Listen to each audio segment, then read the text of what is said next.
കരഞ്ഞ് മുട്ടിപ്പായിട്ട് പ്രാർത്ഥിച്ചു, അമ്മ മാതാവേ, എൻ്റെ മകളുടെ വിവാഹം ഞാൻ ആഗ്രഹിച്ചതിൽ കൂടുതൽ കാനായിലെ കല്യാണം പോലെ കുറവുകളെല്ലാം നിറവുകളാക്കി തന്ന് അനുഗ്രഹിക്കണമേ എന്ന് ഞാൻ അമ്മയോട് പ്രാർത്ഥിച്ചു. അതിനായിട്ട് ഞാൻ അമ്മയോട് പറഞ്ഞു, അമ്മ മാതാവേ, ഞാൻ അവിടെ എത്തുന്നതിന് മുന്നായിട്ട് എനിക്കൊരു അടയാളം അനുഗ്രഹിക്കണമേ എന്ന്.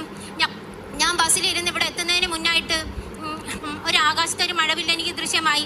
ഞാൻ എൻ്റെ ഹസ്ബൻഡിനെ വിളിച്ച് കാണിച്ചു. അത് അദ്ദേഹം മൊബൈലിൽ പകർത്തി. പക്ഷേ ഇവിടെ വന്നിറങ്ങിയപ്പോഴാണ് ഞാൻ അറിയുന്നത് ഇത് കൃപാസനത്തിൻ്റെ തൊട്ട് മേലെയാണെന്ന്.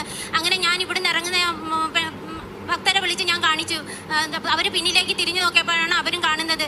ഞാനങ്ങനെ കയറി വന്ന് എൻ്റെ കയ്യിലിരുന്ന കല്യാണ ലെറ്റർ ഞാൻ കയറി വരുന്ന വഴിക്ക് ആ ഓഫീസിലേക്ക് കൊണ്ടുപോയി. അവിടെ ഇരുന്ന അദ്ദേഹത്തെ കാണിച്ചിട്ട് പറഞ്ഞു, എനിക്ക് അമ്മയുടെ ഒരു സീല് വേണമെന്നും. അപ്പോൾ അദ്ദേഹം പറഞ്ഞു, അങ്ങനെയൊന്നും തരാൻ പറ്റില്ല, വേണമെങ്കിൽ ഞാൻ അമ്മ മാതാവിൻ്റെ വെഞ്ചരിച്ച സ്റ്റിക്കർ ഒട്ടിച്ച് തരാമെന്ന്. ഞാൻ പറഞ്ഞു, അല്ല, എനിക്ക് അമ്മ മാതാവിൻ്റെ സീല് വേണം, എനിക്കത് കിട്ടിയേ പറ്റത്തുള്ളൂ എന്ന് പറഞ്ഞു. അവിടെ അദ്ദേഹം പറഞ്ഞു, അത് സാധ്യമല്ല, അത് തരാൻ പറ്റത്തില്ലെന്ന്. എങ്കിലും അദ്ദേഹം അവിടെ കുറേ അന്വേഷിച്ചു, ആ സ്റ്റിക്കർ നോക്കാനായിട്ട് അവിടെ കുറേ തിരഞ്ഞു, കിട്ടിയില്ല. അവസാനം എൻ്റെ അമ്മ മാതാവ് ആ സ്റ്റിക്കർ അതിലടിച്ചു തരാൻ എന്നെ അനുഗ്രഹിച്ചു.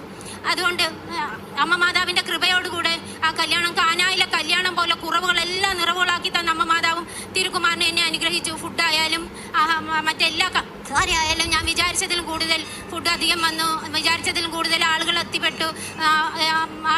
ആവശ്യത്തിലധികം തുക എനിക്ക് ലഭിച്ചു.